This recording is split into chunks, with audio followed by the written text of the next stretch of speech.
Friend, अब यहाँ पे कहानी में काफ़ी ज़्यादा अच्छा होने वाला है, क्योंकि जिस रास्ते से कृष्ण गुजर रहे होते हैं और उसी रास्ते पर उनके साथ में तन्या भी होती है। तन्या एक दुकान पर साड़ी देखती है और साड़ी देख कर के उसे पसंद कर लेती है। कृष्ण से बोलते हैं साड़ी को लेने के लिए, लेकिन उनको उनको पता नहीं होता है कि यह जो वस्त्रालय का दुकान होता है, यह दादी सा, मनीषा और विद्या सभी लोग एक साथ रह करके यहाँ पर बेचती हैं। लेकिन यहाँ पे क्रिस को जैसे ही मनीषा देखती हैं, पूरी तरह से शॉक्ड हो जाते हैं, चौंक जाते हैं। और वह जब तान्या के साथ में दुकान पर आते हैं, दुकान पर आकर के साड़ी दिखाने के लिए बोलती हैं तान्या दादी सा से, और दादी सा और विद्या दोनों मिल करके उनको साड़ी दिखाती हैं। साड़ी जैसे ही देखती हैं वह पसंद कर लेती हैं। लेकिन यहाँ पे कृष्ण अंदर ही अंदर बहुत ही ज़्यादा गुस्सा हो जाता है, क्योंकि कृष्ण यहाँ पे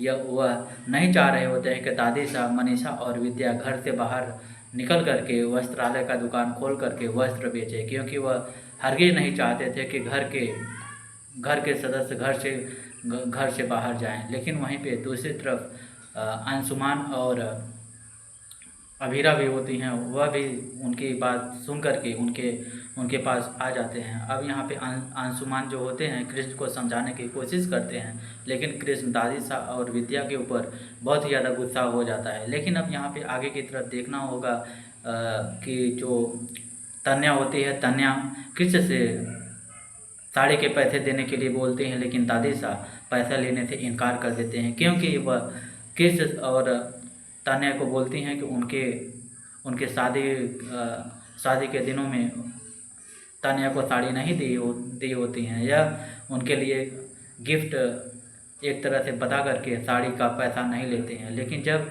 दादी सा कृष्ण से साड़ी का पैसा नहीं लेती हैं तो कृष्ण बहुत ही ज़्यादा गुस्सा हो जाता है। ज़बरदस्ती दादी सा को पैसा देते हैं और दादी साहब भी उस पैसे को ले लेते हैं। लेकिन अब यहाँ पे कृष्ण बहुत ही ज़्यादा गुस्सा हो जाते हैं। लेकिन अंशुमान जो होते हैं, अंशुमान बार बार कृष्ण को समझाने की कोशिश करते हैं, लेकिन कृष्ण इतने आसानी से समझने वाले नहीं हैं। वह दादी साहब और विद्या के ऊपर बहुत ही ज़्यादा गुस्सा हो जाते हैं। अब यहाँ पे आगे की तरफ देखना होगा कि यहाँ पे जितने भी परिवार वाले होते हैं, परिवार वाले अब एक साथ में होते हैं और बहुत ही ज़्यादा दुखी और बहुत ही ज़्यादा होपलेस होते हैं, क्योंकि दादी सा के काम और विद्या और मनीषा के काम से बहुत ही ज़्यादा परेशान होते हैं। लेकिन अब आगे की तरफ देखना होगा कि दादी सा और किस के बीच के रिश्ते अब कैसे होने वाले हैं, क्योंकि उनके साथ में तन्या भी होते हैं जिनसे वह शादी किए होते हैं, लेकिन परिवार वाले नहीं चाह रहे होते हैं कि उनसे